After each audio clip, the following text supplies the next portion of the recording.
కేంద్రం ఉత్తరాదికి పెద్దపీట, దక్షిణాదికి దిక్కే లేదు. కనీసం రోడ్లు కూడా వేయరా అంటూ కామెంట్స్. సౌత్ వర్సెస్ నార్త్, ఇది ఎప్పుడు కేంద్రం చూపించే వివక్షే.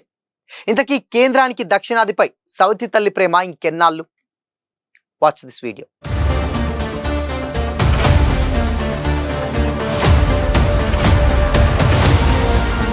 నమస్తే, వెల్కమ్ టు దిశా టీవీ. తల్లికి ఇద్దరు పిల్లలుంటే ఇద్దరిని ఒకేలా చూడాలి, అప్పుడే వారికి న్యాయం చేసినట్టు. ఒకరిని ఒకలా మరొకరిని ఇంకోలా చూస్తే దాన్ని సవతి తల్లి ప్రేమ అంటారు. ఇప్పుడు కేంద్రం దక్షిణాది రాష్ట్రాలపై అలాంటి ప్రేమనే చూపిస్తుందనే విమర్శలు వస్తున్నాయి. దానికి కారణం లేకపోలేదు. భారీ ప్రాజెక్టుల నుండి నిధుల కేటాయింపుల వరకు దక్షిణాది రాష్ట్రాల కంటే ఉత్తరాది రాష్ట్రాలకే ఎక్కువ ప్రాధాన్యత ఇవ్వడం. లేటెస్ట్ గా లోక్సభలో వెల్లడించినటువంటి గణాంకాలు పరిశీలిస్తే ఈ విషయం అర్థమవుతుంది. ముఖ్యంగా బీజేపీ పాలిత రాష్ట్రాలకే ఎక్కువ నిధులు కేటాయించినట్లు నివేదికలు చెబుతున్నాయి. ప్రాజెక్టుల విషయంలో కూడా ఉత్తరాది దక్షిణాది రాష్ట్రాల మధ్య వ్యత్యాసం చూపించినట్లు కనిపిస్తుంది. దేశ ఆర్థికాభివృద్ధికి కారణమైనటువంటి జాతీయ రహదారుల అభివృద్ధిపై కేంద్రం దూకుడు పెంచింది. రవాణా రద్దీ తగ్గించడం, వేగవంతమైనటువంటి ప్రయాణం కోసం ఎక్స్ప్రెస్ హైవేలు, రింగ్ రోడ్ల నిర్మాణానికి పెద్దపీట వేస్తుంది. అయితే ఈ హైవేలు, రింగ్ రోడ్ల కేటాయింపులు దక్షిణాది రాష్ట్రాలపై కేంద్రం వివక్ష చూపించిందనే విమర్శలు వస్తున్నాయి.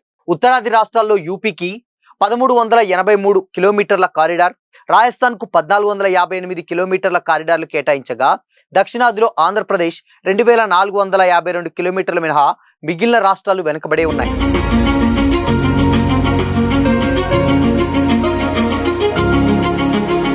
ఉత్తరప్రదేశ్కు ఒక్క ఏడాదిలోనే 2023-2024 సంవత్సరాలకు గాను 28,114 కోట్లు కేటాయించగా, తెలంగాణకు అదే సంవత్సరం కేటాయించింది కేవలం 6,117 కోట్లు మాత్రమే. 5 లక్షలకు పైగా జనాభా ఉన్నటువంటి పట్టణాలను నగరాలుగా అభివృద్ధి చేసేందుకు ఎంపిక చేయగా, ఉత్తరప్రదేశ్లోని 13 పట్టణాలను ఎంపిక చేశారు. మహారాష్ట్రలో 12 పట్టణాలను ఎంపిక చేశారు.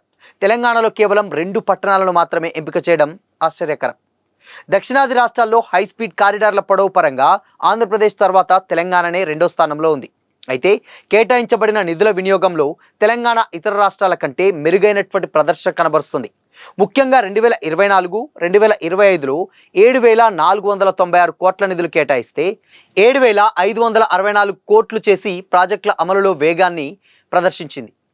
UP, Maharashtra, AP, Bihar, Gujarat, MP వంటి రాష్ట్రాల్లో బీజేపీ అధికారంలో ఉంది కాబట్టి ఆ రాష్ట్రాలకు నిధుల కేటాయింపులో ప్రాధాన్యం ఇచ్చారని కూడా దక్షిణాది రాష్ట్రాలు ఆరోపిస్తున్నాయి. మరోవైపు తెలంగాణలో జాతీయ రహదారుల నెట్వర్క్ విస్తరిస్తున్నప్పటికీ అది ఇతర పెద్ద రాష్ట్రాలతో పోలిస్తే నామమాత్రంగానే కనిపిస్తుంది. రాష్ట్రంలో 1124 కిలోమీటర్ల పొడవైనటువంటి హై స్పీడ్ కారిడార్లకు ప్రభుత్వం ఇంపార్టెన్స్ ఇచ్చింది. 5 లక్షల కంటే ఎక్కువ జనాభా ఉన్న 2 నగరాలను రింగ్ రోడ్లు లేదా బైపాస్ రోడ్ల అభివృద్ధి కోసం ఎంపిక చేసింది. 2022-2023లో రాష్ట్రానికి 3,622 కోట్లు కేటాయించగా, 2024-2025 నాటికి అది 7,496 కోట్లకు పెంచింది.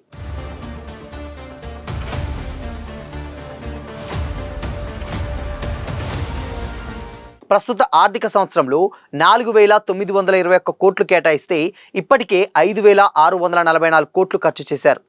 ఇక దక్షిణాది రాష్ట్రాల్లోనూ ఏపీ, కర్ణాటకతో పోలిస్తే తెలంగాణకు కేటాయించింది తక్కువే.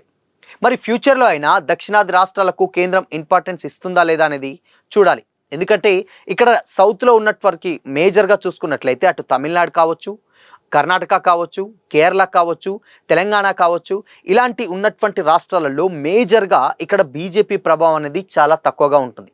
మనందరికీ తెలిసిందే, ఇప్పుడు తెలంగాణలో కాంగ్రెస్ పార్టీ ప్రభుత్వంలో ఉంది, అండ్ దాని తర్వాత కేరళలో గతంలో సిపిఎం ఉంది, అండ్ దాని తర్వాత కర్ణాటక, అండ్ దాని తర్వాత తమిళనాడులో కూడా రకరకాలైనటువంటి అంటే కాంగ్రెస్కి సంబంధించినటువంటి ఇలాంటి పార్టీలు ఉన్నాయి. కానీ బీజేపీ పార్టీ ఎక్కడ కూడా రాష్ట్రంలో లేదు.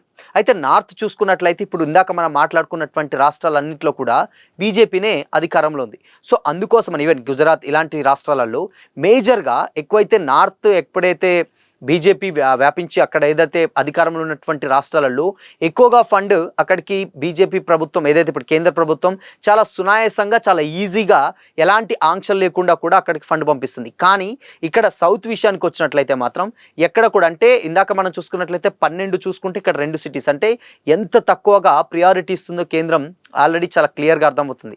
దేశంలో మనందరికీ తెలిసిందంటే దేశం అంటే ఆల్మోస్ట్ అన్ని రాష్ట్రాలను సమానంగా చూసేటువంటి బాధ్యత కేంద్ర ప్రభుత్వాలకు ఉంటుంది. ఈవెన్ అవి డెవలప్ అయితేనే ఎంతో కొంత దేశానికి పేరుంటుంది. బట్ అయినప్పటికీ కూడా సౌత్ రాష్ట్రాలు ఏవైతే ఉన్నాయో వీటిని పక్కన పెట్టేసి నార్త్ని ఎక్కువగా డెవలప్ చేసుకునేటువంటి విధంగా, ఈవెన్ డెవలప్ చేసుకుంటే మంచిదే, కానీ ఇక్కడ ఆల్రెడీ తెలంగాణ కావచ్చు, అటు కర్ణాటక కావచ్చు, కేరళ కావచ్చు, వెల్ అప్డేటెడ్ స్టేట్స్ అనమాట ఇవన్నీ. సో ఇలాంటి టైంలలో అంటే ఇప్పుడున్నటువంటి దాన్ని ఐటీ సెక్టార్ కానీ రకరకాలైనటువంటి కారిడార్స్ ఇవన్నీ కూడా ఎక్కువగా అభివృద్ధి చెందితే దేశానికి ఒక అత్యున్నతమైనటువంటి స్థానం లభిస్తుంది.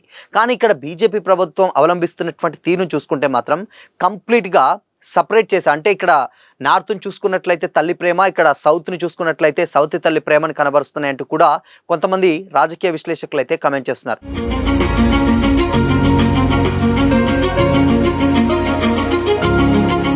స్టిల్ ఇప్పటి వరకు కూడా మనం చూసుకున్నట్లయితే ఏదైనా కానీ గతంలో ఉన్నటువంటి నిధులు కావచ్చు, స్టిల్ ఇప్పుడు లోక్సభలో వెల్లడించినటువంటి గణాంకాలు చూసినా కానీ చాలా క్లియర్గా అర్థమవుతుంది. సో మరి ఇప్పటికైనా కేంద్ర ప్రభుత్వం కొంచెం రియలైజ్ అయ్యి ఇటు సౌత్ని నార్త్ని రెండింటిని బ్యాలెన్స్డ్గా చూస్తుందా, లేదంటే ముందు ముందు ఇంకా నార్త్కి ఎక్కువ ప్రియారిటీ ఇస్తుందా అంటే మాత్రం తెలియాలంటే మాత్రం ఇంకొద్ది రోజులు అయితే వెయిట్ చేయాల్సిందే. ఇప్పటికే బీజేపీ అవలంబిస్తున్నటువంటి తీరు విధానంపై ఆల్మోస్ట్ చాలా వరకు కొంచెం వ్యతిరేకత వస్తున్నటువంటి టైంలో ఇప్పుడు ఎలక్షన్స్ వస్తున్నాయి. అటు తమిళనాడులో కావచ్చు, అటు కేరళలో కావచ్చు, కొన్ని రాష్ట్రాల్లో వస్తున్నటువంటి ఎలక్షన్స్ ఎస్పెషల్లీ సౌత్లో డెఫినెట్గా ఈసారి కూడా బీజేపీ అధికారంలోకి రాదు అనేది అయితే మరొకసారి స్పష్టంగా కనిపిస్తుంది.